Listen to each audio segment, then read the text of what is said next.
Sudah. Udah ya, Gat, itu ya. Oke. Assalamualaikum semuanya. Ini boleh di open kamera yang sudah bergabung? Biar sambil kenalan ya. Bukan, kamera saya udah mulai. Oke, saya ini dulu ya.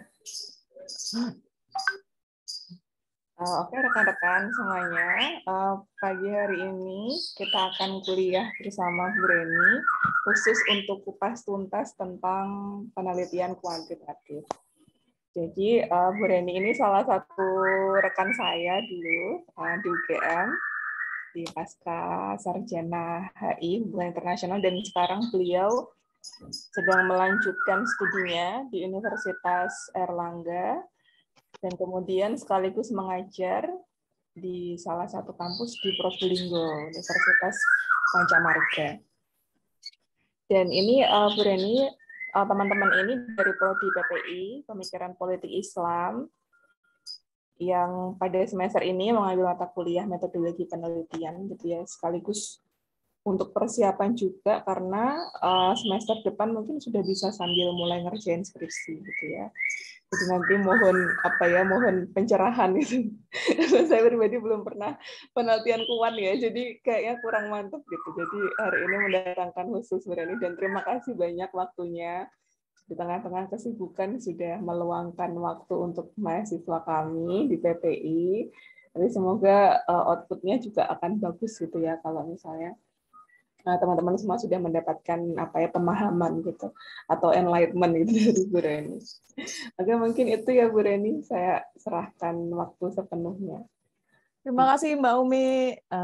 Sebenarnya dulu itu waktu jadi ingat ya dulu itu mata kuliah kuantitatif namanya ekonometri ini yang paling benar-benar mengerjakan soalnya itu adalah Mbak Umi. Saya itu dulu nggak bisa sama sekali kuantitatif.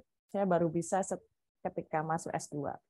Jadi artinya bukan hal yang mustahil dan bukan sesuatu yang horor untuk belajar kuantitatif. Sebaliknya, jika menguasai kuantitatif itu biasanya ini bisa menyelesaikan skripsi lebih cepat dan lebih sedikit pertanyaan dari dosen-dosen, utamanya jika dosennya itu dari disiplin ilmu sosial humaniora. Karena tidak banyak dosen dari disiplin ilmu sosial humaniora mendalami kuantitatif atau melakukan kuantitatif. Mereka cenderung menghindari biasanya. Jadi sebenarnya kuantitatif adalah strategi untuk kita menyelesaikan skripsi lebih cepat karena semuanya berdasarkan data, dan karena itu berdasarkan angka hasil dari penelitian. Itu tidak banyak yang memperdebatkannya kecuali beberapa orang yang mempertanyakan metodenya, bagaimana cara mendapatkan data. Jadi itu ya. Jadi bukan hal yang horor. Setelah sesi ini kalian bisa langsung japri saya, tanya-tanya tentang kuantitatif. Pakai voice note aja, pakai voice note biar lebih cepat, nanti saya balasnya lewat voice note, dan mungkin ada gambar-gambar yang tidak saya gunakan di sini saking banyaknya. Ini saya coba untuk menjadi selektif yang mungkin akan sangat bermanfaat kalau kalian menyelesaikan kuantitatif. Plus di akhir presentasi akan ada beberapa rekomendasi judul ya untuk skripsi. Cuma mungkin lebih banyak yang makro daripada yang mikro, tinggal diubah saja. Kalau makro itu lebih ke umum, yang mikro itu lebih ke khusus, daerah, satu studi kasus. Oke, kita lanjutkan ya.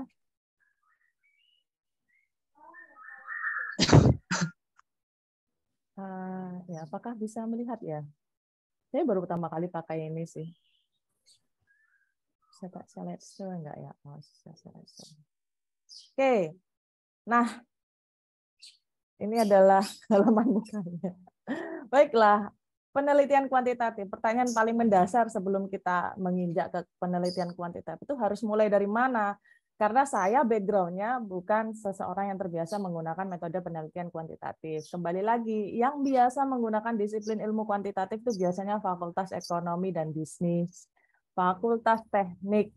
Fakultas teknik itu fakultas yang saintifik ya, berbasis saintifik itu lebih banyak mereka menggunakan metode kuantitatif.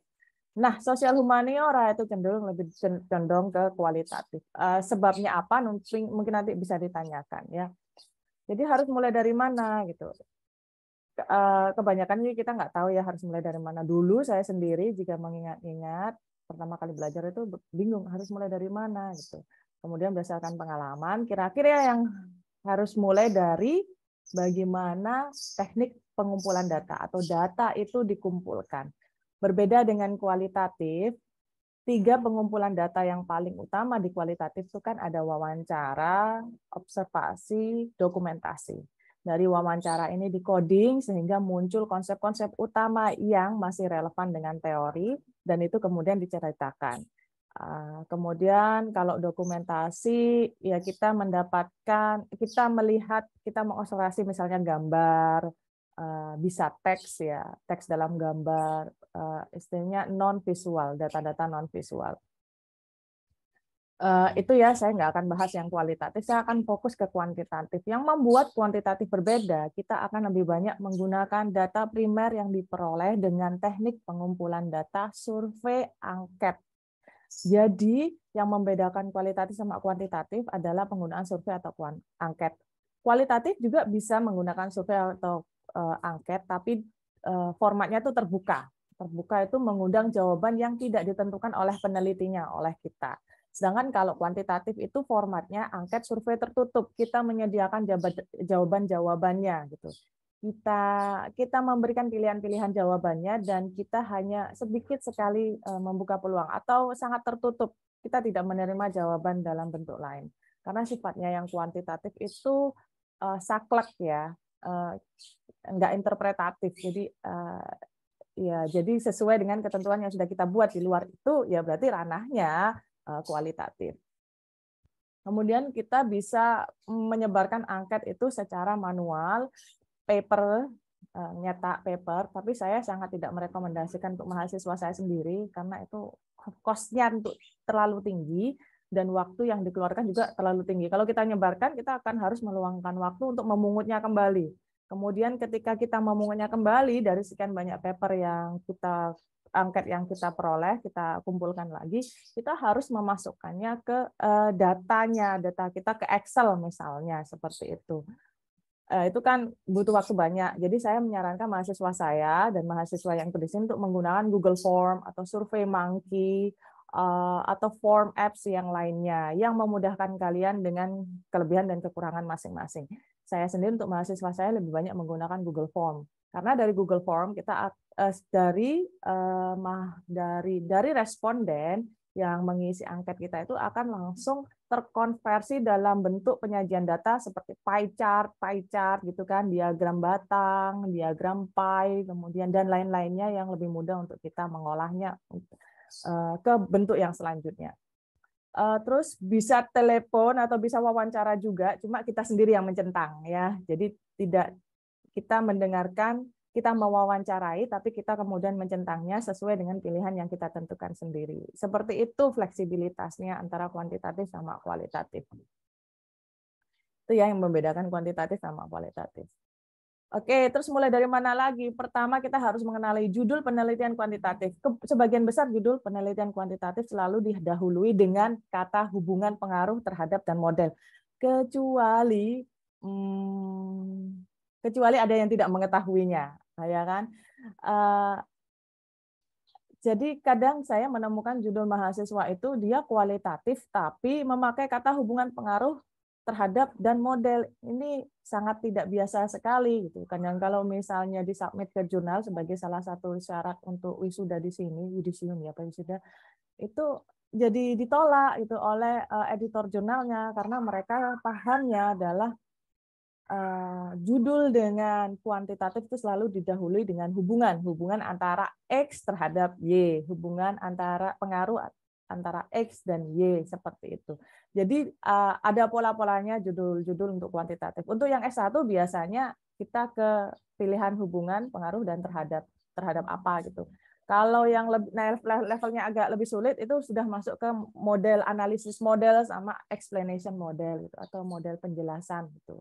Itu yang kuantitatif. Terus bagian kedua yang harus diketahui adalah kita peneliti harus mengetahui jenis data dalam kuantitatif. Oke, jenis data dalam kuantitatif. Kalau jenis data dalam kualitatif kan cuma data primer, data sekunder kan ya, tapi tidak dibedah secara lebih mendalam jenisnya lebih spesifik lagi itu apa. Nah, kalau di kuantitatif itu saya gampang ingetnya itu NOIR, NOIR ya, atau RINO atau apalah ya yang memudahkan mahasiswa di sini. Jadi modelnya itu nominal. Nominal biasanya itu kalau biasa kan ya, kalau misalnya kita kadang punya kekurangan kalau kita jarang mengisi yang namanya survei gratisan atau survei yang disebarkan apa-apa. Jika kalian ingin melakukan penelitian kuantitatif, maka harus banyak-banyak meluangkan waktu mengikuti survei seperti itu. Dengan begitu kita akan tahu mana yang termasuk data nominal, ordinal, interval, dan rasio. Kira-kira seperti itu ya. Kalau kalian belum mengetahui datanya sama sekali, penjelasan ini mungkin agak sedikit bingung. Nominal itu biasanya data yang sifatnya nama pelanggannya siapa, terus jenis kelaminnya apa, perempuan atau laki-laki. Misalnya kalau perempuan nanti akan ada proses pengkodingan. Jadi setelah responden mengisi, kita mendapatkan isian responden, kita mengolahnya secara otomatis di Google Form dalam bentuk pie chart dan dalam bentuk kita bisa mengunduhnya langsung berupa Excel. Nah, dari Excel itu sebelum diolah kita harus melakukan yang namanya coding. Jadi coding misalnya kalau satu perempuan di coding satu. Jadi kalau ada jawaban perempuan semuanya di coding berikutnya itu satu. Jika laki-laki semuanya di coding berikutnya adalah dua. Jadi sehingga isian responden nanti isinya berupa angka 12221 12221. Ini masih teori aja ya, kalau mungkin prakteknya mungkin lain kali ya bisa saya jelaskan pakai punya saya. Nah itu. Terus alamat pelanggan, menu makanan. Biasanya menu makanan kan bisa sampai 10 atau 20 opsi atau diringkas menjadi 5 opsi saja. Jadi pilihannya 1, 2, 3, 4, 5 itu namanya nominal. Menu makanan sehat tidak sehat berarti itu nominal. Sehat adalah 1, 2 itu tidak sehat seperti itu. Lah kalau ordinal ini lebih ke tingkat pendidikan, misalnya S1, S2, S2, S1, S1, S2, S3 ya. Jadi kalau S1 misalnya di coding 1, S2 di coding 2, S3 di coding 3. Nah, pengkodingan ini adalah hal yang sangat penting. Pengkodingan itu artinya menumerikan jawaban yang tidak numerik. Jadi jawaban yang teks itu diangkakan. Nah, sebelum masuk ke instrumennya kita harus melalui proses coding. Tidak bisa tidak itu. Tidak bisa tidak, untuk memudahkan saja. Jadi kalau ordinal itu seperti rating, ranking. Boleh. Mana HP-nya? Oh ya, bawa. Terus ukuran baju S, M, L, XL, double XL, triple XL seperti itu ya. Nah, yang ketiga dan keempat adalah interval dan rasio. Skor TOEFL itu masuk ke interval. IPK itu masuk ke interval ya. Suhu dalam Celsius maupun Fahrenheit itu juga masuk interval. Kadar kolesterol, kadar gula dalam darah, ada lagi tingkat keimanan ya, itu bisa masuk interval. Misalnya tingkat keimanan 1 tidak kuat, 2 cukup kuat, 3 kuat, 4 sangat kuat, 5 sangat kuat sekali, itu masuk ke interval. Kemudian rasio ini pendapatan, berat badan, luaran produksi, luas wilayah, dan suhu. Jadi ini kalau kita bandingkan, ini akan sangat berpengaruh ya, supaya nggak bingung. Nominal dan ordinal itu termasuk data kategorikal. Dan interval dan rasio itu numerikal. Kalau kategorikal kita menentukan sendiri dan hanya ada beberapa kategori saja, tidak lebih dari itu. Misal agama ya, agama itu masuk kategorikal. Kalau kita pakai 2 saja, kalau nominal itu biasanya pilihannya cuma 2, Muslim sama non-Muslim, Islam sama non-Islam, ya kan? Radikal sama non-radikal, bukan agama itu. Atau ciri yang lain lah, misal terorisme, non-terorisme, radikal, non-radikal, apalagi itu termasuk. Kalau nominal itu cuma 2 pilihannya. Kalau ordinal ini bisa beberapa, cukup banyak ya. Dan kalau numerikal, inilah numerikal atau nama lainnya datanya continuous, jadi berkelanjutan. Kalau setelah 5 pasti ada 10 ada 15, 20 ada 25, dan seterusnya. Ya. Kalau yang ini namanya non-continuous atau discrete, itu artinya tidak berkelanjutan. 1, 2, satu perempuan, laki-laki, sudah itu saja. Tapi kalau misalnya mau meneliti tentang yang lainnya, malas ya saya menyebutkan. Yang itu bisa 5. Atau kalau mau meneliti tentang gender yang di Bugis itu ada 5 ya. Misalnya Calabai, apa ya, ada 5 pokoknya. Itu ya kira-kira seperti itu. Itu harus dikuasai dulu karena kalau nggak dikuasai kita akan susah untuk melakukan analisis karena analisis kuantitatif itu melalui banyak pengujian dan pengujian itu sangat tergantung pada jenis datanya apakah nominal, ordinal, interval sama rasio. Oke. Tuh. Nah, ini penjelasan yang lainnya tentang penjelasan lainnya yang lebih mendalam tentang perbedaannya yang lebih spesifik antara data nominal, ordinal, interval sama rasio. Ya, rasio. Oke, ini misalnya contohnya ya lebih luas. Ini misal status pegawai, status pernikahan biasanya ini ke ekonomi-ekonomi. Jadi kebanyakan memang ekonomi-ekonomi ya contoh-contohnya. Nah, oke, selanjutnya. Mengenali instrumen yang ada yang bakal digunakan. Oke, untuk beginner termasuk sudah sangat expert, biasanya mereka menggunakan Excel ya. Jadi biasakan untuk mengetahui dan menguasai mulai dari sekarang sebelum kalian ditugaskan untuk menulis atau sebelum kalian memilih untuk memilih penelitian kuantitatif untuk mengenali fungsinya seperti average, if, count if, dan fungsi yang paling bagus dan bermanfaat itu adalah pivot table. Ya, kalian kan banyak membutuhkan ini untuk pekerjaan, ya, untuk membuat pekerjaan lebih cepat selesai. Kemudian yang sangat banyak digunakan oleh yang S1 dan S1 kira-kira SPSS, ya, standar-standar yang mudah. Ini bagi kalian yang baru pertama kali ini penelitian kuantitatif, apa sih kok aku baru dengar yang namanya SPSS? Ini pasti sulit, tapi begitu kalian sudah beberapa kali untuk melakukan ini, sebenarnya ini adalah yang paling mudah. Nah, kalau Smart PLS ini yang levelnya S2. Ini tergantung, ini pakai model structure equation model ya. Ini yang Smart. Dan yang untuk yang S3 biasanya pakai Python supaya lebih mudah diterima di jurnal internasional. Gitu ya. Lanjut. Nah, ini yang saya maksud dengan jenis data itu menemukan uji yang akan dilakukan di SPSS. Nah, kenapa saya lebih suka menggunakan Python? Karena uji-uji seperti ini tidak perlu dilakukan kalau di Python. Di Python itu langsung lompat ke hasilnya. Kalau misalnya syarat untuk uji kuantitatifnya tidak terpenuhi, ya Python-nya tidak bisa memproses gitu. Dia langsung memberitahu bahwa tidak memenuhi uji asumsi klasik misalnya.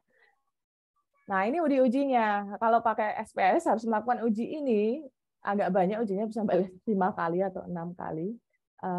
Untuk sampai pada hasil yang ingin kita cari. Biasanya kalau judulnya hubungan sama pengaruh, itu hipotesisnya ada 2. Misalnya hubungan variabel X dan Y secara parsial, itu berarti menggunakan uji T. Dia harus lolos uji T. T hitung harus lebih besar dari T tabel ya. Apaan tuh? Ya gitu lah. Terus kemudian hipotesis yang kedua adalah hubungannya secara simultan. Itu harus lolos uji F. F hitung harus lebih besar dari F tabel. Nah, gitu. Apaan itu? Nanti cari dah ya, kalau biar nggak bingung, apa itu F tabel, apa itu F hitung, gitu. Bagaimana cara menghitungnya ya? F tabel itu sifatnya fix untuk jumlah responden tertentu, jumlahnya sekian. Nah, F hitung adalah hasil kita melakukan analisis berapa F hitungnya dibandingkan dengan F tabel. Gitu. Jika F hitung lebih sebesar daripada F tabel, berarti secara simultan variabel-variabel yang diteliti memiliki hubungan yang signifikan. Nah, ketika udah menemukan hubungan signifikan itu sudah selesai, sudah penelitian kuantitatifnya. Gitu. Gimana kalau nggak signifikan? Sebenarnya kalau menemukan hubungannya tidak signifikan pun nggak apa-apa sih. Cuma beberapa dosen itu memaksa ya harus cari, berarti variabelnya nggak bisa diteliti. Biasanya seperti itu ngomongnya. Gitu. Tapi kalau saya sih, kalau hubungannya tidak signifikan ya nggak apa-apa. Itu pun adalah suatu hasil penelitian atau temuan. Gitu. Oke, kembali lagi ke data ini.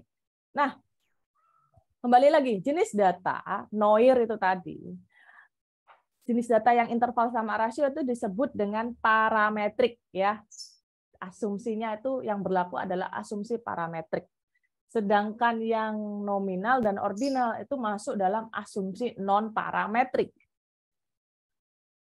Nah, dalam penelitian kuantitatif itu ada dua variabel besar ya, variabel bebas sama variabel terikat. Itu yang paling umum sebutannya. Ada sebutan yang lainnya, nanti kita akan sampai ke sana. Nah, khusus untuk yang non-parametrik ini, jika uji asumsi klasiknya itu tidak memenuhi, maka dia tidak bisa menggunakan regresi yang biasa. Dia menggunakan regresi yang disebut dengan regresi eksponensial ya, atau regresi logistik atau regresi probabilistik. Nah, kalau memenuhi asumsi parametrik ini, maka bisa menggunakan analisis regresi sederhana maupun berganda. Ya, kita akan sampai ke sana. Jadi ini yang continuous, yang numerikal ya, yang diskrit ini yang kategorikal, yang tidak continuous. Jadi kalian harus tahu dulu tipe datanya. Kalau datanya itu continuous, biasanya satu ini ke sini ya. Di sini aja. Jadi dilihat ke arah sini aja. Nah, itu ada pertanyaan lagi. Tujuan Anda melakukan penelitian apa? Apakah Anda ingin mengetahui perbedaan, bagaimana perbedaan itu mempengaruhi variabel terikat? Maka kalian ke kanan. Nah, perbedaannya apa? Perbedaan rata-rata atau perbedaan variasinya? Kalau perbedaan variasi cukup dengan menggunakan uji F-maximal test, ya. Juga harus lolos Brown and Smith test dan Bartlett test. Gitu. Kalau cuma rata-rata, itu masih ada pertanyaan lagi, berapa kelompok atau grup yang diteliti? Itu nanti kita ke sana ya, karena ini saya potong biar gambarnya gede. Kembali lagi ke tipe pertanyaan. Jika tujuan Anda adalah untuk mengetahui hubungan kedua variabel antara variabel bebas dengan variabel tetap, maka ditanya lagi, apakah Anda punya variabel independen, variabel bebas? Ya, kalau punya variabel bebas, maka hanya cukup menggunakan analisis regresi. Nah, ini muncul pertanyaan lagi, variabel bebas Anda berapa? Kalau variabel bebas Anda 1 dan variabel terikatnya 1, itu cukup menggunakan analisis regresi sederhana. Garisnya itu linear, nanti rumusnya Y sama dengan MX plus C. Nah, tapi kalau lebih dari itu, maka harus menggunakan regresi berganda. Itu di sini ya. Tapi kalau Anda hanya ingin mengetahui keterhubungan korelasi antara variabel terikat dan variabel bebas, dan Anda itu tidak bisa menemukan variabel bebasnya apa, tapi ingin mengetahui korelasinya, maka menggunakan uji parametric Pearson. Parametric Pearson kalau datanya itu data parametrik ya. Kalau datanya non parametrik harus pakai Spearman. Itu ya. Cara bacanya seperti ini ya. Tuh. Makanya saya minta direkam agar bisa didengarkan berkali-kali. Oke, next. Nah, ini kelanjutannya. Kalau kita menggunakan berapa banyak grupnya? Kalau grupnya itu cuma 2, misalnya ada hubungan antara bagaimana hubungan variabel antara X dan Y, bentuknya itu panahnya 2, X mempengaruhi Y mempengaruhi X, maka itu termasuk pada asumsi parametrik. Nah, asumsi parametrik ini itu biasanya dilakukan melalui uji asumsi klasik. Contoh uji asumsi klasik itu ada 3 ya. Pertama, uji normalitas, uji multikolinearitas, sama uji heteroskedastisitas. Oh, dulu saya itu diajari sama Bu Umi tentang ini. Saya itu nggak ngerti apa-apa. Apa sih heteroskedastisitas itu? Mana bukunya pakai bahasa Inggris lagi ya, ya Bu Umi ya. Kacau banget waktu itu. Nah, kalau misalnya itu ada 2 kelompok yang ingin kita ketahui dan kemudian uji asumsi klasiknya itu lolos, semua uji asumsi klasiknya itu memenuhi, maka kita pakai student unpaired test atau pakai paired test. Paired test itu artinya uji tes T 2 arah. Tapi kalau untuk yang tipe datanya itu non parametrik, dia harus pakai Man-Whitney atau Wilcoxon. Ini ada di SPSS semua. Tapi kalau di Python nggak ada. Terus kalau uji parametriknya itu tidak terpenuhi, apa yang harus dilakukan ya? Kita harus mentransformasi datanya. Kalau kita nggak bisa melakukan transformasi datanya, baru kita melakukan uji Kruskal-Wallis itu. Ya.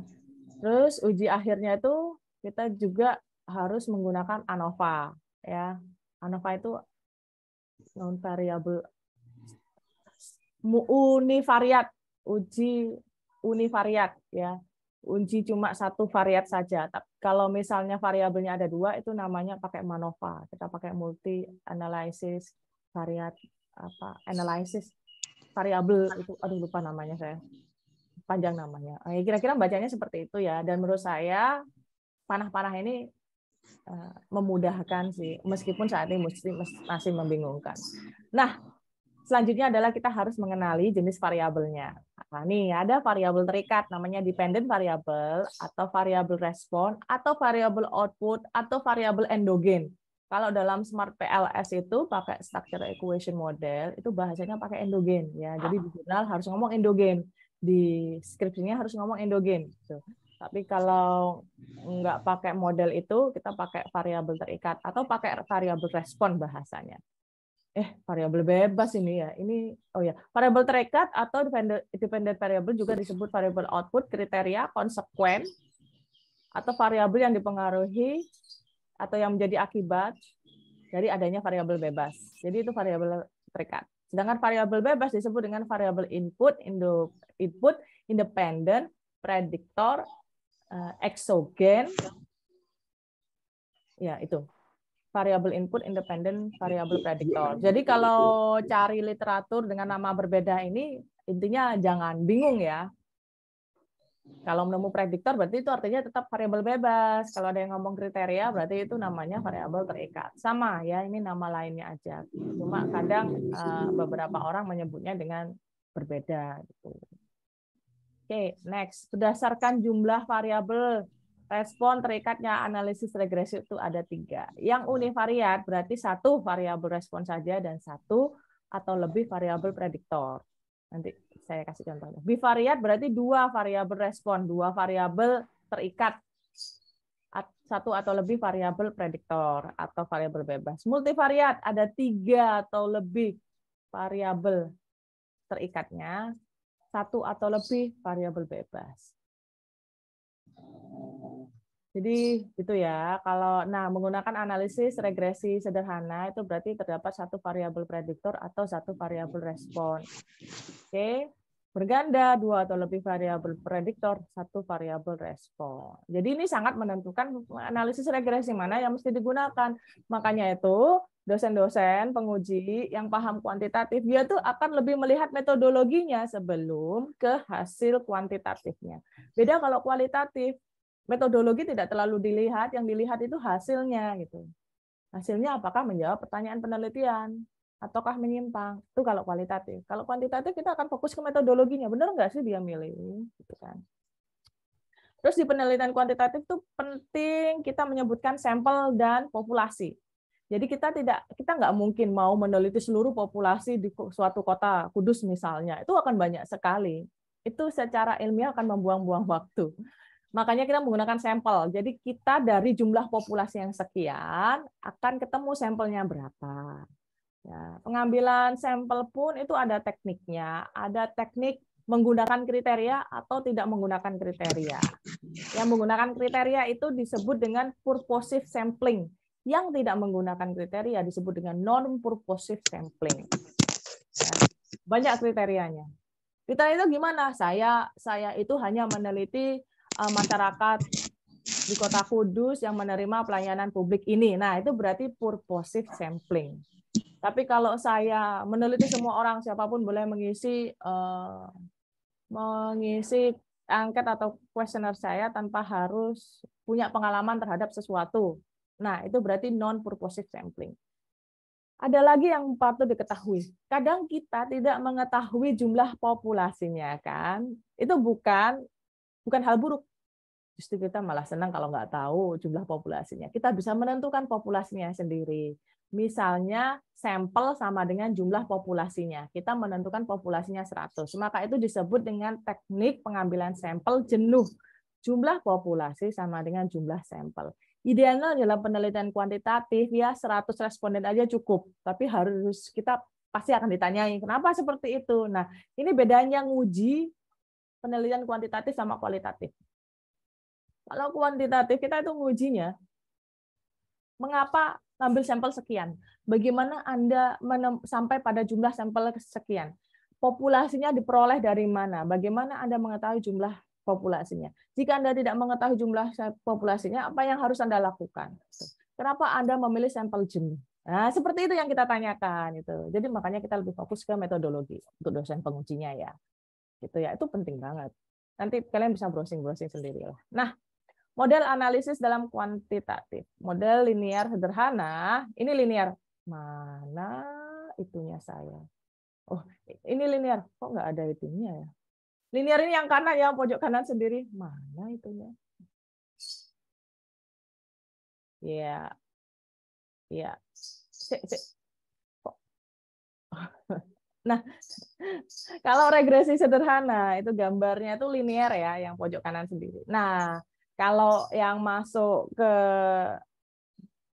kalau data yang dianalisis itu sebagian besar itu nominal dan ordinal, maka itu akan masuk ke regresi nonlinear ya. Itu masuk regresinya harus menggunakan regresi logistik. Oke.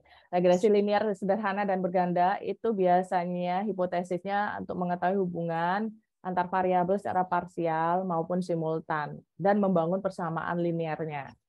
Kebanyakan analisisnya itu kebanyakan penelitian nanti berjenis kuantitatif prediktif biasanya seperti itu. Atau kuantitatif analisis. Biasanya seperti itu. Nah, yang structural equation model namanya SEM, namanya analisis jalur. Itu untuk S2. Jadi kalau kalian pengen S2 kemudian lebih cepat lulus, mending pakai SEM ya. Karena itu masih nggak umum dipakai oleh sosial humaniora. Sama meneliti hubungan dan pengaruh, tapi lebih kompleks. Jadi variabel itu banyak sekali. Dan itu nanti akan ada proses seleksi kayak reduksi variabel, dan setiap variabel itu akan ketahuan tingkat pengaruhnya itu seberapa gitu. Ini ada gambarnya nanti. Nah, regresi logistik itu jika uji asumsi klasiknya itu tidak terpenuhi. Ini kalau sebenarnya saya kalau misalnya tidak terpenuhi kan biasanya kita memaksakan diri ya. Cara memaksakan dirinya kita akhirnya mainan sama datanya itu gimana caranya supaya uji normalitasnya terpenuhi. Gimana caranya supaya heterosket tidak ada multikoliniaritas. Gimana caranya tidak ada gejala-gejala homoskedisitas gitu kan. Homoskedicity. Gimana caranya gitu. Jadi kita ngutik-ngutik gitu kan. Kadang kalau ngutik-ngutik kan kadang kita ngutik dari awal sampai akhir, padahal kita nggak tahu di bagian mana itu muncul penyakitnya, penyakitnya uji asumsi klasik ya, itu kan harus ngutik-ngutik ya. Daripada ngutik-ngutik ya udahlah kita ganti aja ke analisis regresi logistik, toh masih sedikit yang nggak paham soal itu gitu.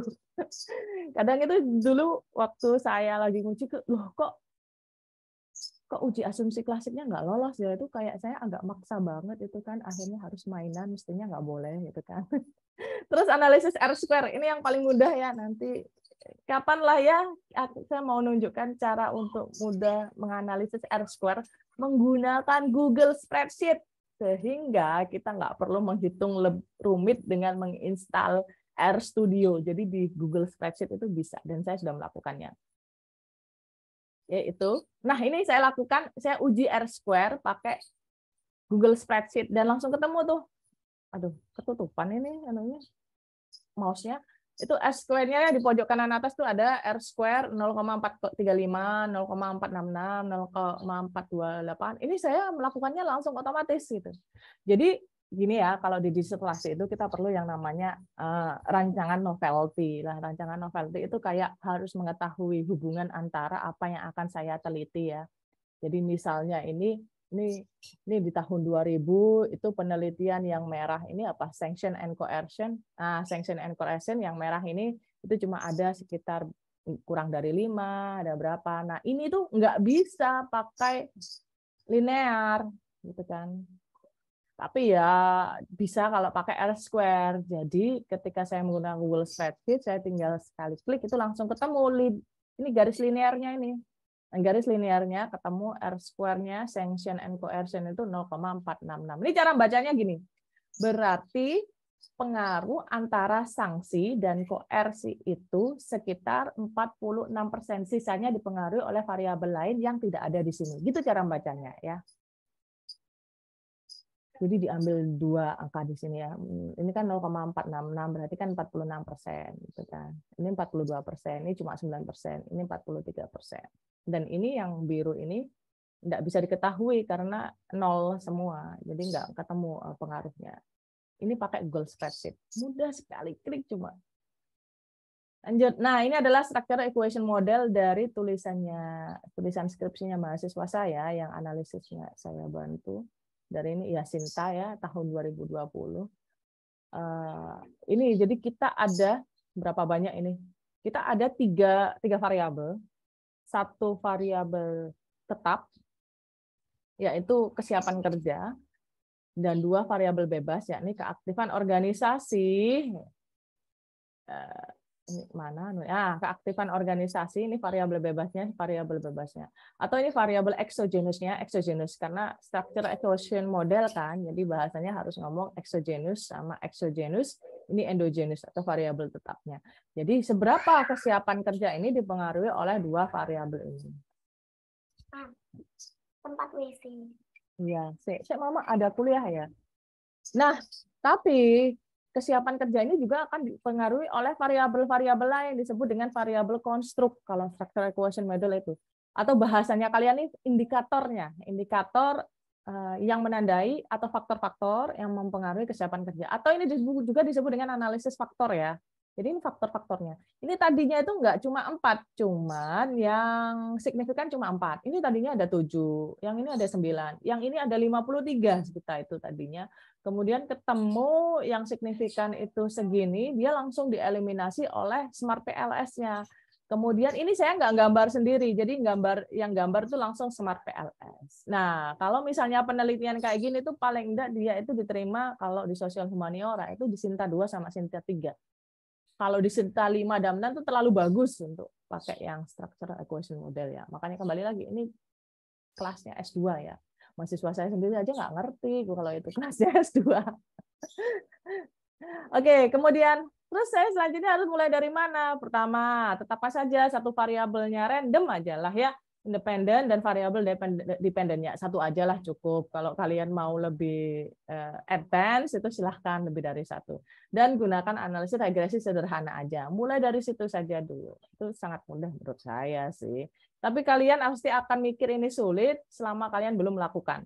Kalau sudah melakukan, kalian akan lupa di mana letak kesulitannya sehingga kalian berpikir tidak bisa melakukannya. Next, ini adalah judulnya ya.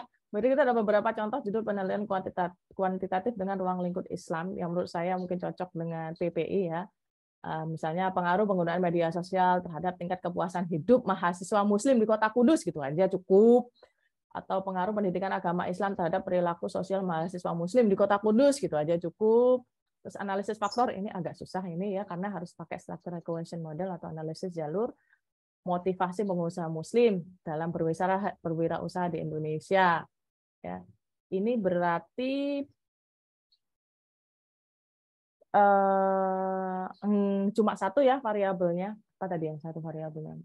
Jadi yang variabelnya yang saya cetak bold ini itu variabel bebasnya, variabel terikatnya yang saya underline, ya underline saya garis bawahi.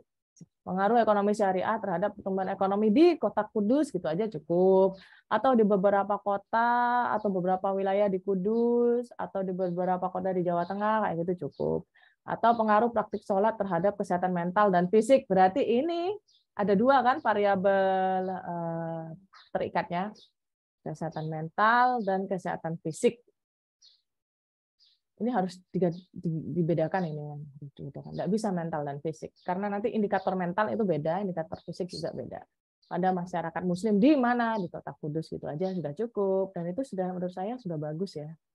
Nah, harap dicatat bahwa dalam menentukan judul penelitian yang tepat, penting untuk mempertimbangkan ketersediaan data. Respondennya ada enggak, gitu kan? sumber daya yang diperlukan untuk menyelesaikan penelitian, harus belajar Google Form ya. Selain itu pastikan bahwa penelitian diusulkan sesuai dengan minat dan keahlian Anda sebagai peneliti. Nah, mungkin itu aja. Ini ada slide ini sudah saya kirim ke Bu Umi, nanti beliaunya bisa download lagi untuk di-share ke kalian. Kalian bisa menghubungi saya lewat WA ya, jam berapapun, nanti saya balas ketika saya baca WA-nya. Saya sama mahasiswa nggak ada jam-jamnya sih, soalnya ada yang mahasiswa tanya jam berapa, gitu, saya bukanya jam berapa, baru saya balas itu. Dan ini email saya kalau ingin kontak-kontakan. Mungkin itu dari saya. Terima kasih. Saya kembalikan ke Bu Umi. Silakan Bu Umi. Iya. Terima kasih banyak Bu Reni atas penjelasannya. Jadi intinya dari yang banyak itu disimplifikasi dari bawah dulu tadi ya. Gimana gitu kan. Mulai dari variabel-variabel dulu kita tentukan. Terus kalau tadi yang paling simple tadi ambil 2 variabel ya Bu Reni ya. Hubungan pengaruh, kemudian hubungan kausalitas ya. Jadi pengaruh terhadap apa gitu. Jadi melihat itu. Nah, teman-teman di sini ada yang mau didiskusikan? Ya, mumpung kita dengan narasumber dari luar, bisa disampaikan apa yang ingin ditanyakan. Terus kemarin tuh sempat ini tak minta buat judul gitu kan, buat judul. Kira-kira sudah terpikirkan apa? Nah, mungkin ada yang judulnya rencananya gitu ya akan dikupas gitu ya dengan penelitian kuantitatif, mungkin bisa sekalian dikonsultasikan gitu. Betul. Oke rekan-rekan, monggo saya persilahkan. Ya santai kok ini.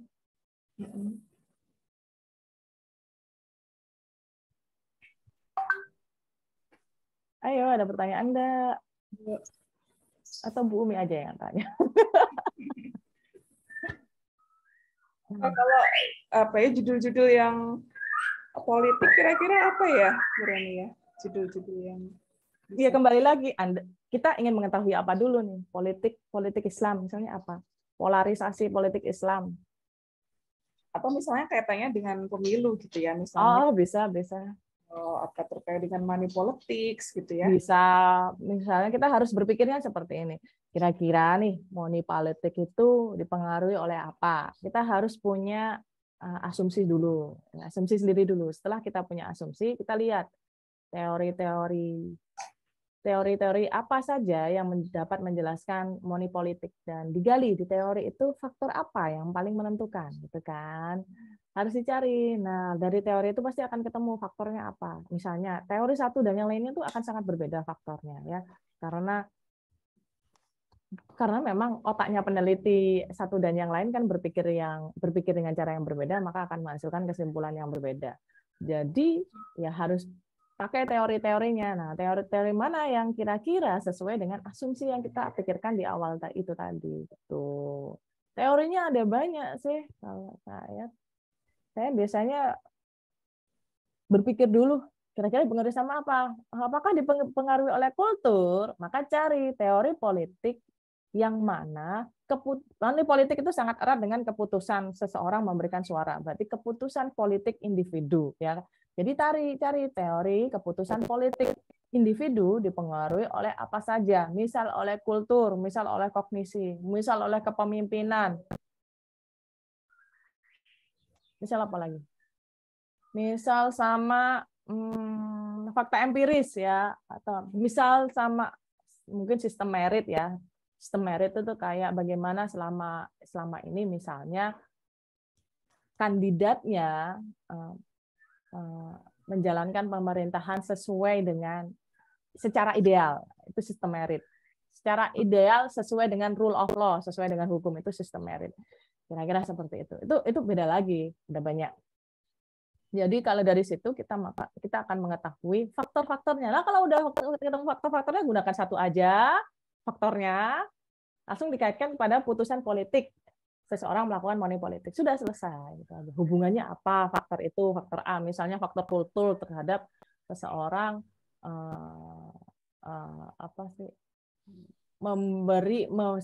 terhadap keputusan seseorang menerima atau menolak money politik. Itu bagus banget itu.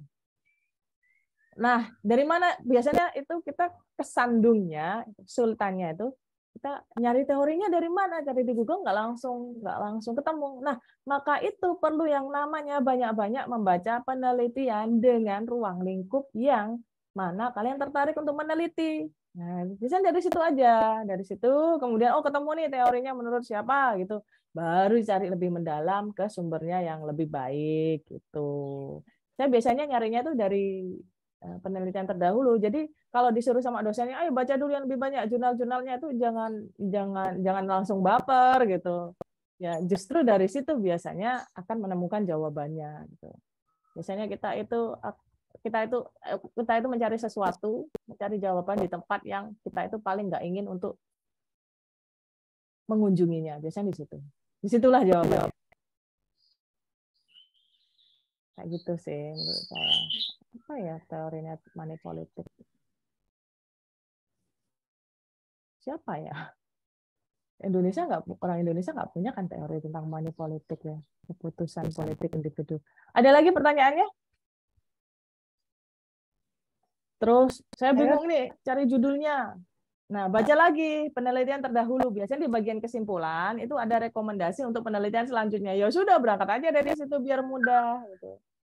Ya kemarin nulis disertasinya kayak gitu sih. Sampai banyak, sampai pusing, terus bingung. Mana yang paling mungkin bisa saya teliti? Kembali lagi itu harus dipikirkan sumber daya yang kita miliki udah cukup apa enggak gitu. Dengan kesulitan-kesulitan kita, misalnya ada yang kerja sambil kuliah, itu cari yang simpel-simpel aja lah ya, nggak usah terlalu idealis yang rumit itu enggak. Kalau misalnya mau yang idealis sama rumit, sekolah lagi aja S2 baru kuliah yang sungguh-sungguh baru seperti itu. Yang penting lulus aja dulu ya. Ada lagi? Ayo ada pertanyaan teman-teman atau bisa lewat ini apa namanya di chat juga nggak apa-apa. Saking lamanya aku nggak pakai, aku sampai lupa fitur chat.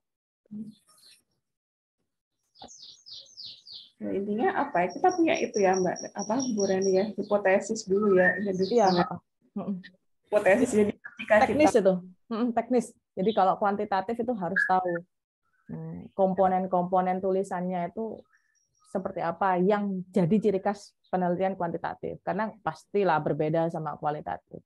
Hipotesis itu harus ada, asumsi penelitian itu harus ada. Di bab 3 nanti harus bicara apa variabel bebasnya, apa variabel terikatnya, definisi konseptualnya apa, definisi operasionalnya apa. Definisi operasional itu bagaimana variabel itu diukur. Misal, variabel pemahaman tentang agama itu diukur menggunakan skala tidak paham, kurang paham, sedikit paham, sangat paham sekali. Itu definisi operasional harus ada di bab 3 gitu. Kalaupun nggak 3 itu kalau nggak ada itu pasti dicari sama pengujinya karena itu harus ada. Gitu. Definisi konseptual itu definisi yang belum memuat skala pengukuran.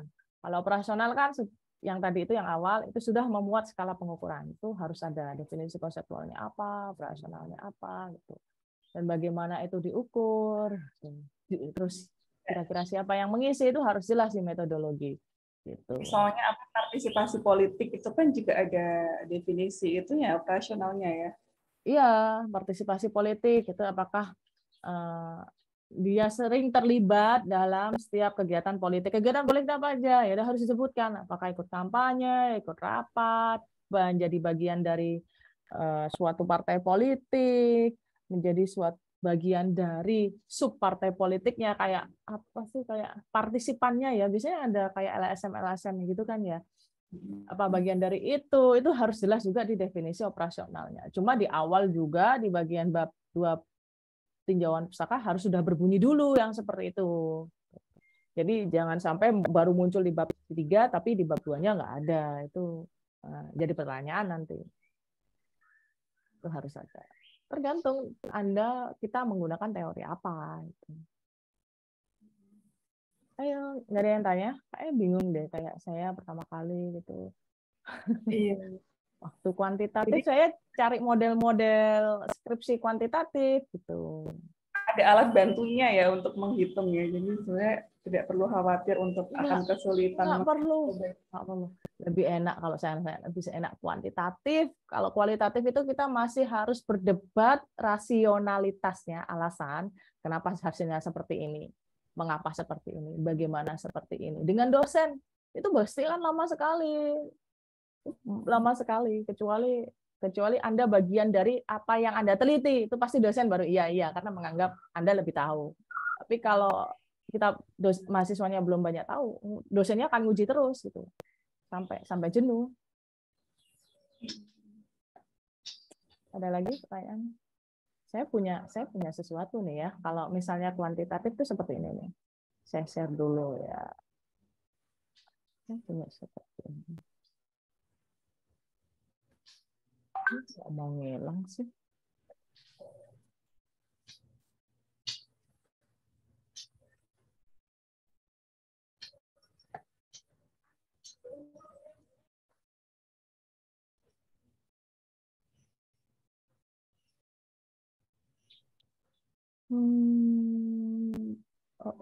Belum bisa benar.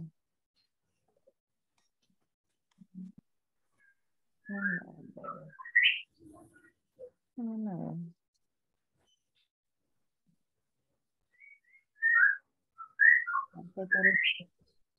Jadi mahasiswa saya itu data sheet-nya itu harus di-share ke saya.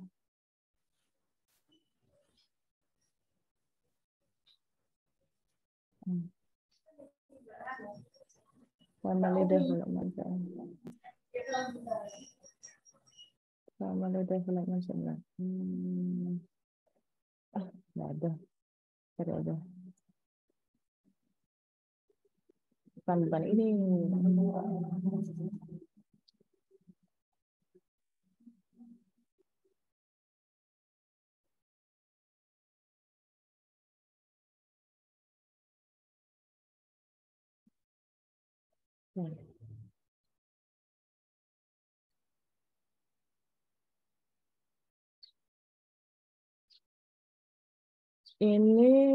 Ini kuantitatif deskriptif ini ya. Ini nggak pakai hubungan ini.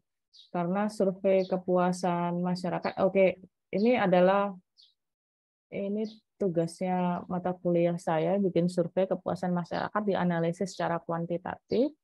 Metodenya metode SKM.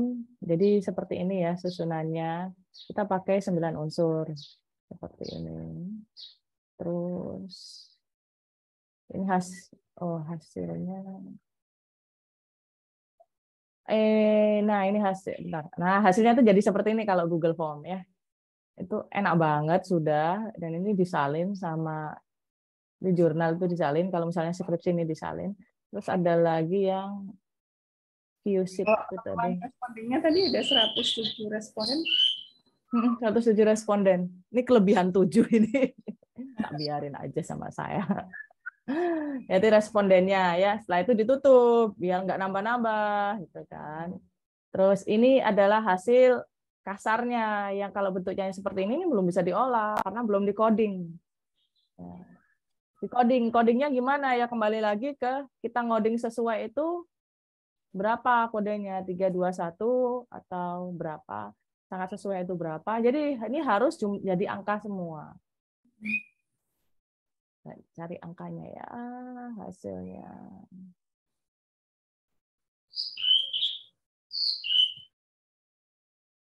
Misalnya ini. Nah, ini di coding. Nah, sama mahasiswa saya yang ini di coding. Jadi yang tadinya form response udah disembunyikan GHI JK. Oh, ini udah di coding. Sudah di coding ini sama dia. Terus dia menggunakan pivot table hanya untuk membaca siap SMP yang responden yang lulusan SMP itu jumlahnya berapa, SD berapa gitu.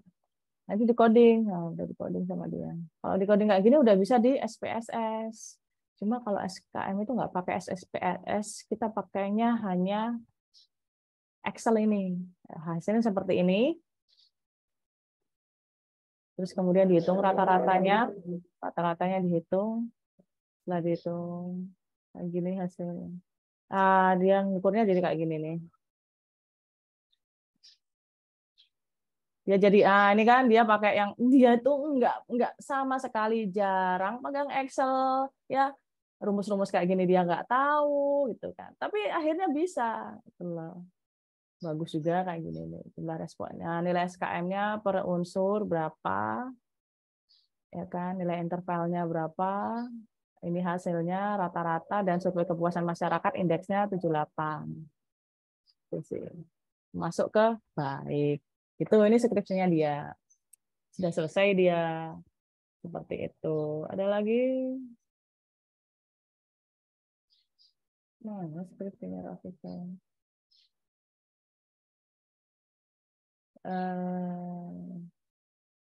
Jadi kita kalau saya banyaknya main ke Google Spreadsheet ya, biar kalau saya mahasiswa saya harus saya suruh pakai Google Spreadsheet, jadi saya bisa ngecek tanpa dia harus ketemu sama saya dulu.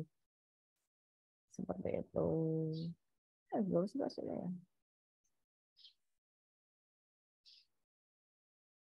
Mana ya riset saya? Oh, di sini risetnya bentar riset administrasi kampus, riset. Wih, ini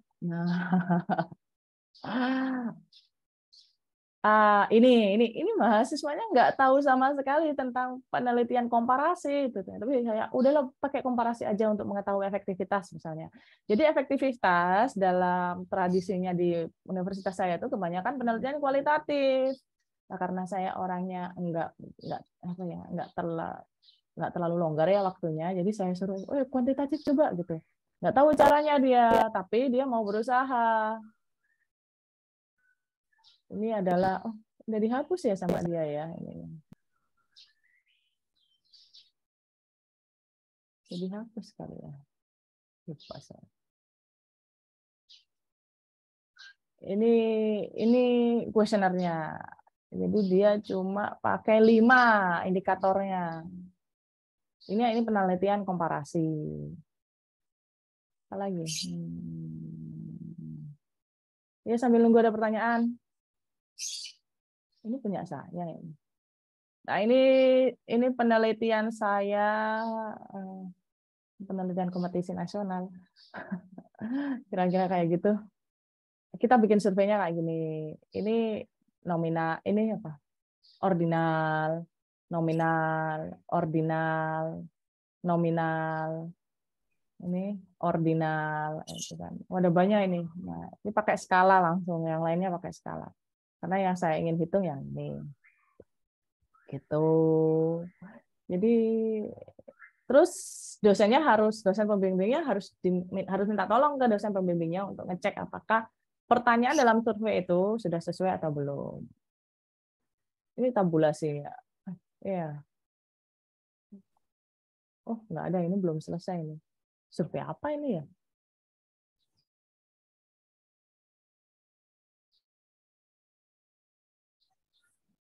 Gitu.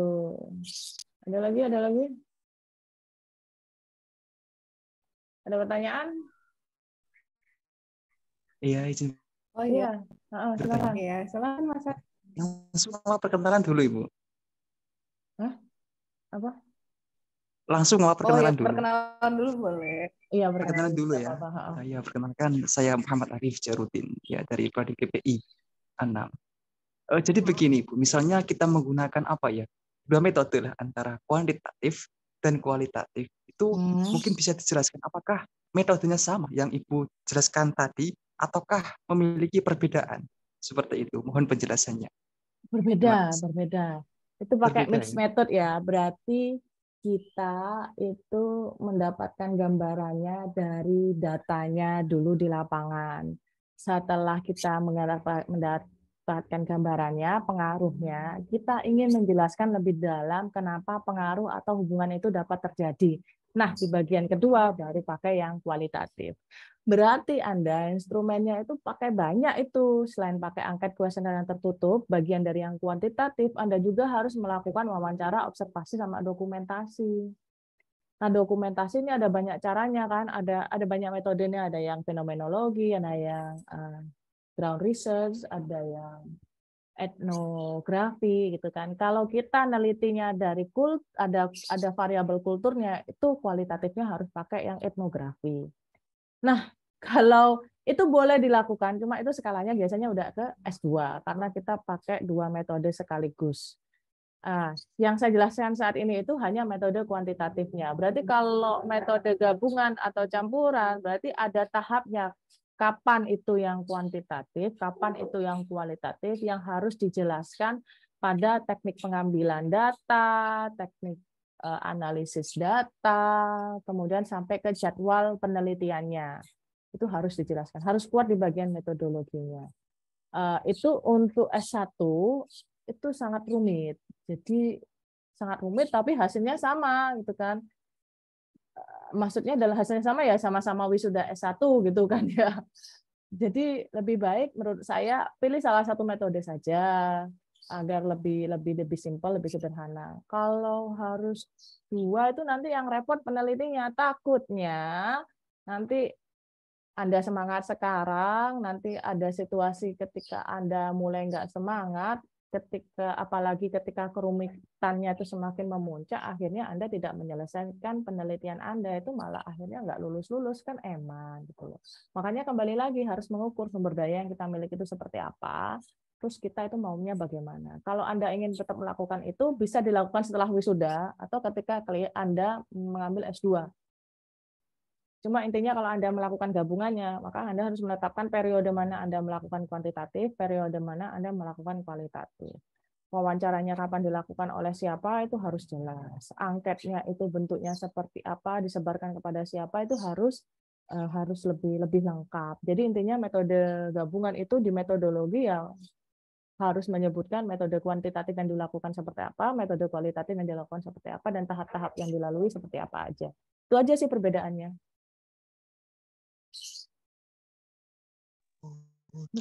Ternyata ribet juga ya Bu kalau gabungan ya. Iya, kalau gabungan tuh ribet.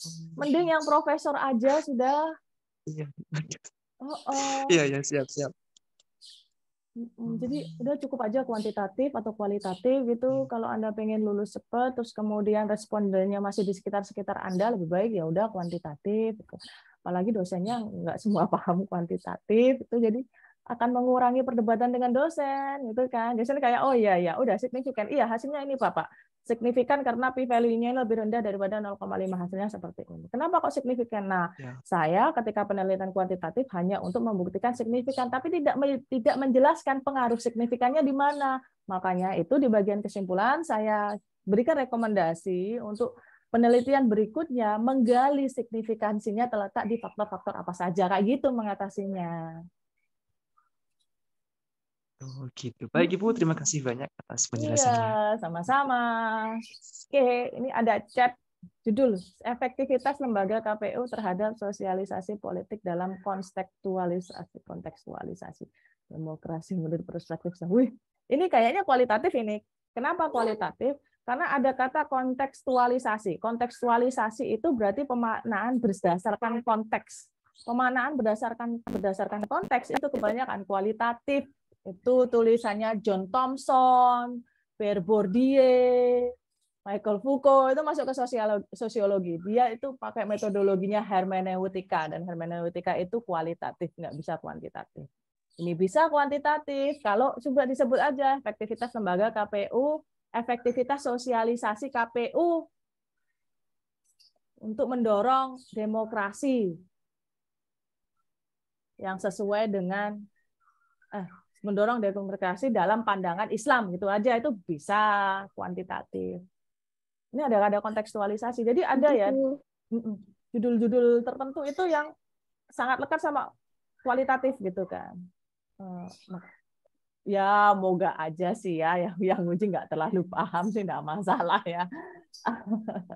Tapi kalau pengujinya terlalu paham ini bisa metodologinya ini bisa dipertanyakan sampai habis gitu, sampai habisnya sampai tidak bisa jawab biasanya.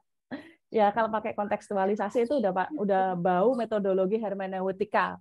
Kalau mau cari ya hermeneutika gitu aja, itu seperti apa melakukannya, itu harus wawancara dan observasi paling banyak. Dan itu harus kualitatif. tapi bisa dikuantitatifkan. Cuma judulnya harus diganti. Gitu. Kalau misal diganti itu memakan itu kan kontekstualisasi, Bu. Kalau diganti itu pakai istilah apa gitu, Bu?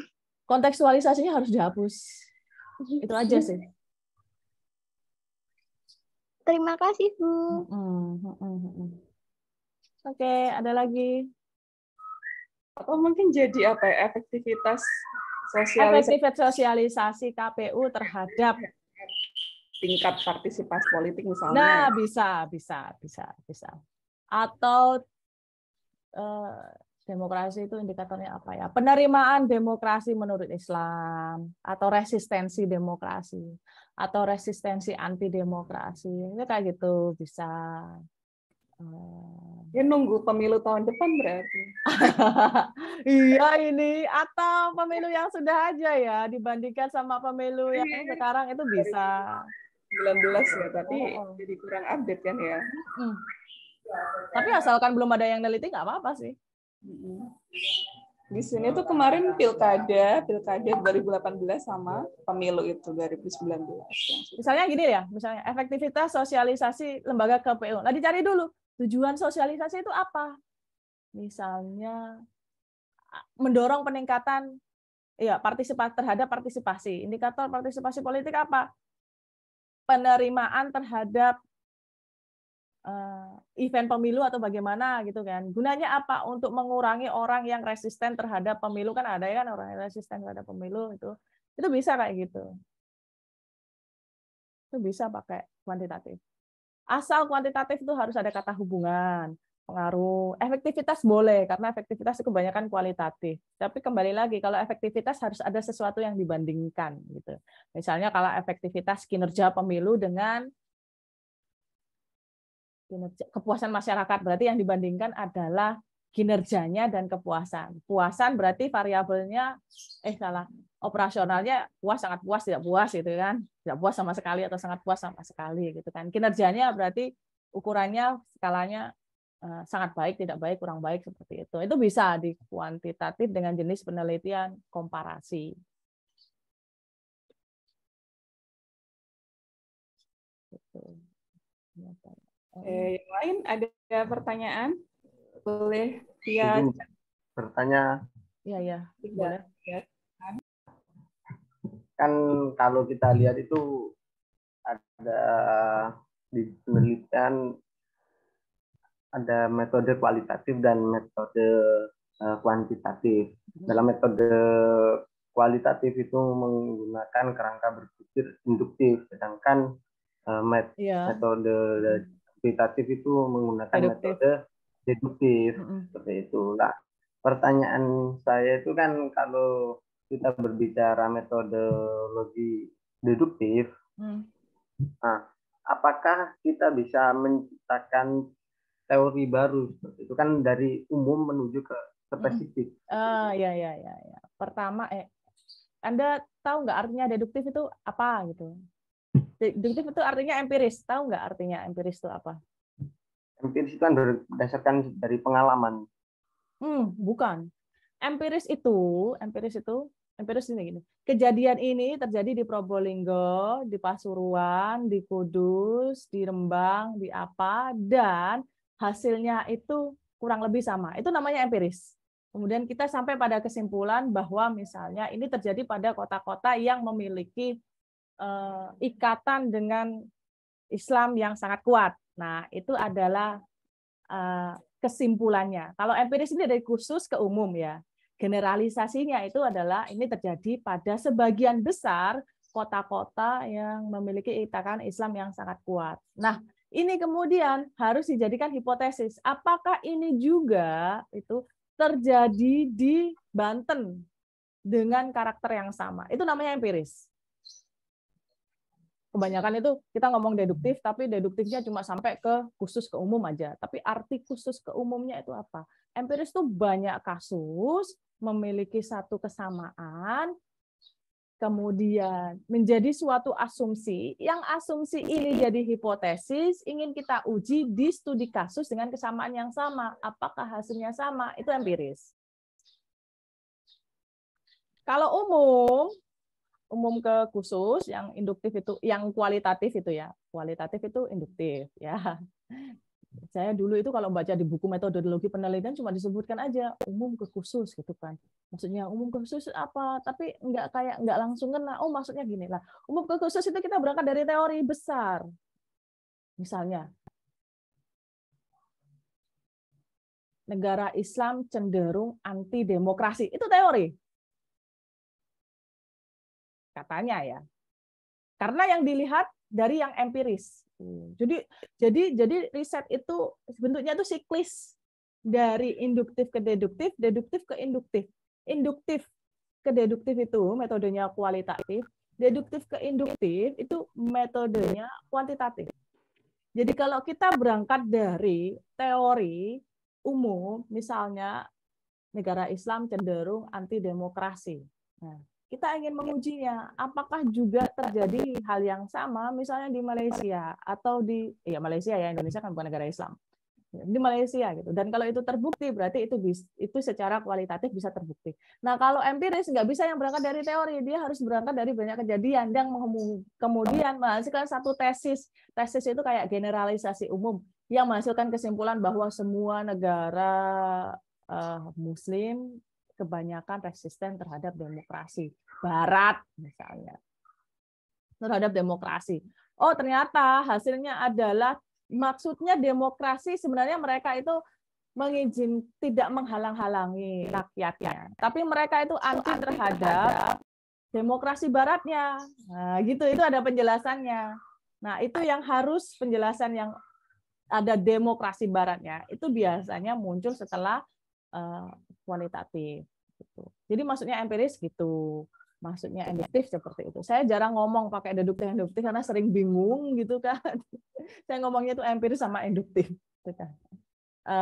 Kayak gitu. Nah, hal yang kedua lagi, S1 itu enggak untuk menciptakan teori. Yang menciptakan teori atau novelty keterbaruan itu S3. Jadi S1 hanya cukup mengafirmasi teori yang sudah ada, sama mengafirmasi itu kayak mengiyakan, ya ini terjadi di sini, ya ini terjadi di sini, ya ini berlaku. Cukup sampai di situ. Nah, S2 itu meningkatkan lagi ke yang memahami teori dan implikasinya. Itu S2. Kalau S3 menciptakan teori, jadi jadi S1 ya. Rekan-rekan di sini itu yang S1. Enggak usah repot-repot ingin menciptakan teori, itu justru nanti ketawakan sama dosennya gitu loh, kamu itu S1 gitu ya, kamu itu levelnya itu kalau kita itu KKNI-nya itu 6. Ada Kak, KKNI 6 itu tugasnya apa ya? Sebentar. Kenapa aku nangis itu? KKNI-nya S1 ya.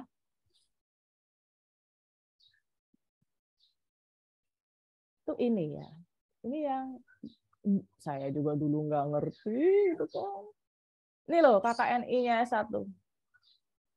Hanya penguasaan pengetahuan dan kemampuan. Jadi hanya mampu untuk menggunakan saja, mampu menguasai teori, tapi bukan menciptakan. Ini ini yang S1. Jadi nggak boleh melalui ini. Kalau yang S3 itu mengembangkan pengetahuan, teknologi, dan seni dan memecahkan permasalahan sains. Mana sih? Kalau S2 itu ini. S3. Oh, malah nggak bisa ya? Kok nggak bisa tak klik? Ini. Jadi S1 itu cukup. Kok nggak jelas? Mana S1? Nah, S1 ini apa? Ini KKN ini ada teman-teman ini itu mana ya? Levelnya KKNI mana ya? Bu Umi tahu yang habis akreditasi kemarin? KKNI-nya 6 apa ya? KKNI level 9. Pokoknya yang S1 cuma sampai KKNI-nya level 6. Jadi jangan melakukan lebih dari itu. Apalagi menciptakan teori. Nah, ini loh S1. Aduh, apa ini? Mengaplikasikan, mengkaji, membuat desain, memanfaatkan e-tabs, dan menyelesaikan masalah.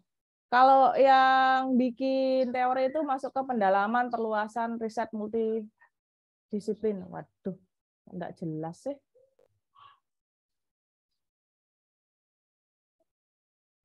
Jadi S1 cuma menganalisis saja menggunakan teori dan mencerminkan penguasaan terhadap teori yang digunakan.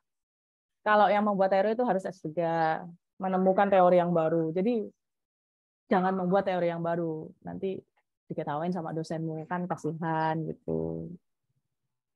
Gitu ya. Ada lagi? Tadi pertanyaannya apa ya intinya?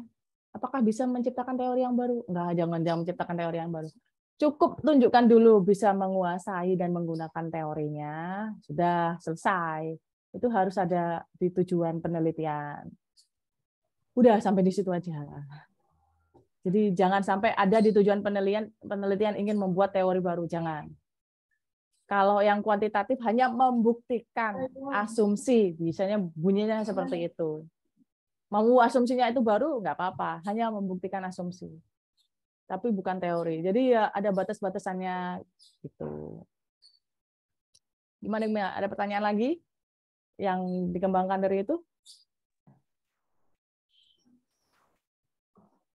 Mas Iqbal, ada tambahan? Dia juga bingung kayaknya. Itu kan apa namanya yang ingin saya tanyakan itu sebenarnya apa namanya dari metodologi penelitian itu kerangka yang digunakan itu kan apa namanya itu tadi ada kualitatif menggunakan induktif, sedangkan yang kuantitatif menggunakan deduktif. Nah, konteks yang saya tanyakan sebenarnya saya apa namanya nggak terlalu menjerumus ingin menggunakan teori ketika S1 ini, tetapi saya kan melihat di sini kalau kuantitatif ini dari umum kemudian menjerumuskan ke terkhusus, otomatis metodologi ini memiliki orientasi dari apa namanya mengeneralisir dari apa yang disampaikan tadi tentang empirisme dan lain sebagainya tadi. Nah, kerangkanya yang digunakan itu apakah bisa, sementara yang saya pelajari dari beberapa yang pernah saya baca dari tokoh-tokoh pemikir itu lebih cenderung tidak menggunakan apa namanya, menurut saya itu empiris yang begitu panjang dan luas, tapi bagaimana dia menyikapi suatu masalah kemudian mencetuskanlah sebuah teori kan seperti itu. Nah, ini kan ada pergeseran kalau kita berbicara apa hari ini kita memiliki disiplin metodologi penelitian yang sangat apa namanya ketat menurut saya seperti itu. Nah, ada pembatasan-pembatasan seperti itu. Nah, jadi kok yang ingin saya tanyakan adalah ini kontekstualisasinya, landasan berpikirnya ini kelak itu mau seperti apa seperti itu. Biar apa ya menurut saya itu tahu gitu karena pergeseran dari ini dari dulu itu apa namanya sangat terasa banget. Tapi kenyataannya hari ini kita masih mengkaji teori dari yang sebelum ada gitu. Bahkan baik di barat maupun di timur saya rasa itu hampir ada kemiripan. Kalau di timur itu memang lebih apa namanya ketat dalam disiplin ilmunya, harus ada sanad dan lain sebagainya, sementara di barat cuma sebatas teori kemudian kita kaji kemudian kita komparasikan kan seperti itu aja sih yang lebih penjelasannya. Berarti intinya ini sedang ngomongkan tentang filsafat penelitian ya, filsafat berpikir ya kan. Itu dari empirisme ke yang induktif itu berasal dari paradigma penelitian. Paradigmanya yang saintifik itu dia ingin penelitian itu berbasis apa adanya, fakta yang ada, tidak perlu ada interpretasi macam-macam. Nah, yang paradigmanya kualitatif ini dia yang pakai beberapa interpretasi yang menurut dia kadang angka itu tidak bisa menjelaskan fakta sosial. Nah kan makanya selalu ditambahi oleh penjelasan-penjelasan berdasarkan konteks. Makanya disebut dengan kontekstualisasi. Ada juga penjelasan-penjelasan yang tidak menggunakan konteks, namanya dekonstruktivisme. Ada lagi penjelasan-penjelasan yang interpretatif, namanya interpretivisme. Ada lagi penjelasan yang fenomenologis, berarti berbasis pada fakta itu sendiri, dan kadang beberapa fakta itu tidak bisa dijelaskan dengan angka, dan karena itu tidak bisa dikuantitatifkan. Nah, ini soal perbedaan aja. Sedangkan yang landasan berpikir sebelum interpretatif ini, sebelum interpretivisme ini memang masih berdasarkan pada yang namanya empiris. Empiris ini apa yang terjadi di mana, terjadi juga di satu tempat. Jadi dia landasannya adalah berpikir secara scientific. Segala sesuatu itu harus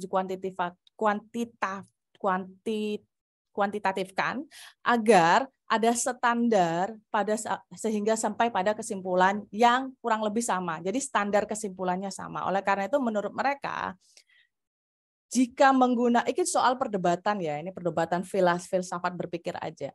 Ini soal perdebatan bahwa menurut mereka tidak perlu ada interpretivisme karena itu membuat fakta sosial ini jadi seolah dilebih-lebihkan lebih dari konteks yang ada gitu loh.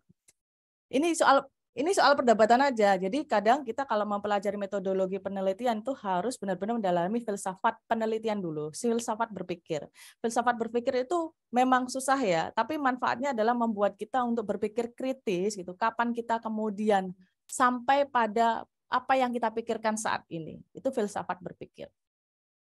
Nah, ini ada periodenya kenapa dua kubu ini saling berantem, ya kan? Bukan salah satu paling benar, bukan salah yang lainnya itu paling keliru. Tapi kemudian harus sampai pada jalan yang tengah. Kita paling penting adalah tahu kapan kita menggunakan yang kuantitatif, yang scientific, yang non-interpretivisme, kapan kita menggunakan yang interpretivisme dan kualitatif non kuantitatif. Ya, yang penting kita kapan menggunakannya. Nah, kemudian ada kubu yang ketiga yang melihat filsafat berpikir ini untuk sampai pada suatu pengetahuan merupakan proses yang siklis, tidak berhenti, dan bukan proses yang linear di mana ada awal dan ada ujung kemudian berakhir ending gitu kan. Final enggak, tapi sifatnya itu siklis. Makanya yang namanya pengetahuan itu memasuki fase reproduksi. Jadi dia itu berputar, dia akan selalu diperbarui oleh temuan-temuan berikutnya. Bukan berarti kemudian, oh ini karena interpretivisme nggak jalan gitu loh, nggak memenuhi, enggak. Oh ini karena scientific itu keliru, dia nggak bisa, ini punya kekurangan. Jadi lebih daripada kita sibuk membicarakan kekurangannya, kemudian tidak membawa kita kemana-mana, maka kemudian ada paradigma yang melihat pengetahuan itu adalah proses yang siklis. Ini adalah proses akhir dari filsafat berpikir, filsafat pengetahuan, begitu. Jadi bukan berarti kayak empirisme itu sedang berdebat dengan interpretivisme di barat maupun di timur. Ini hanyalah soal bagaimana kita memproduksi pengetahuan. Jadi filsafat keilmuan itu seperti itu. Jadi kalau misalnya pengen lebih jelas, silakan aja baca kapan interpretivisme, jenis pengetahuan apa yang seperti interpretivisme, baca perdebatan mereka, bagaimana mereka menyangkal saintifik itu seperti apa, bisa dibaca seperti itu. Dan itu biasanya bacanya itu mulai dari yang awal Plato, Aristoteles, sampai yang metode-metode penelitian sosial, metodologi penelitian sosial yang secara keilmuan, sampai yang paling baru ke yang Anthony Giddens, itu yang modernitas, sampai yang postmodernitas, sama yang feminisme. Itu mereka, tiap paradigma itu punya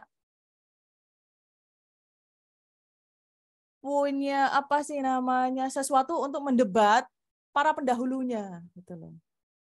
Dan kalau misalnya kita terjun ke perdebatan itu, nggak akan selesai, membuat kita berpikir-pikir berulang-ulang dan nggak menemukan solusinya, muter terus di situ. Jadi filsafat pengetahuan itu akhirnya dilihat sebagai suatu proses yang siklis itu loh.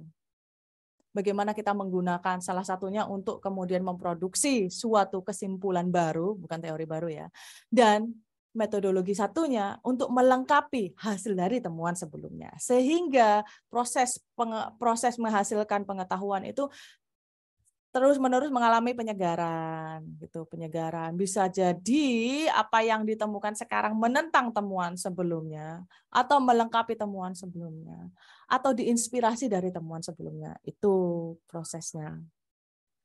Gitu Iqbal. Kalau dari saya sih melihatnya. Dulu saya juga berpikir, ini apa sih kok beda-beda? Kenapa sih semuanya berdebat seperti ini gitu. Dan jangan fokus ke perdebatannya, fokus saja mengapa mereka berdebat dan dari perdebatan itu menghasilkan apa yang mengatasi persoalan. Fokus ke itu saja. Ya. Ada lagi? Oke. Ada yang lain atau Iqbal masih ada yang mau disampaikan? Gak apa-apa Iqbal, jarang-jarang saya punya mahasiswa misalnya yang kayak gitu. Biasanya saya punya mahasiswa itu nggak ada yang tanya gitu, iya aja gitu. Ada lagi Iqbal? Saya rasa sudah cukup, Bu. Terima kasih atas penjelasannya. Oke. Mungkin ada pertanyaan. Terus dari perdebatan antara interpretivisme sama yang saintifik itu apa sih gunanya buat penelitian yang saya lakukan untuk skripsi gitu kan? Tidak usah dipikirkan perdebatannya di mana. Yang penting sekarang skripsi judulnya apa? Cocokkah misalnya pakai metodologi penelitian? Cocokkah pakai metodologi penelitian kuantitatif ataukah cocok sampai kualitatif? Udah di situ aja gitu. Urusan perdebatan itu bisa sebagai pelengkap lah ya kalau lagi nganggur-nganggur baca gitu. Karena perdebatan itu sangat bermanfaat buat kita memahami bagaimana orang itu berpikir terhadap sesuatu dan memberikan penilaian terhadap sesuatu. Menurut saya sih ya bagus-bagus aja sih. Gitu. Ada lagi pertanyaannya? Judul-judul skripsi boleh enggak judul implementasi? Implementasi bisa, tapi itu pasti kualitatif. Efektivitas itu bisa kuantitatif, efisiensi itu bisa kuantitatif. Apalagi yang bisa kuantitatif? Hubungan, pengaruh. Cuman kalau yang efektivitas sama yang efisiensi itu variabelnya itu satu. Dia nggak bisa pakai analisis regresi, itu nggak bisa.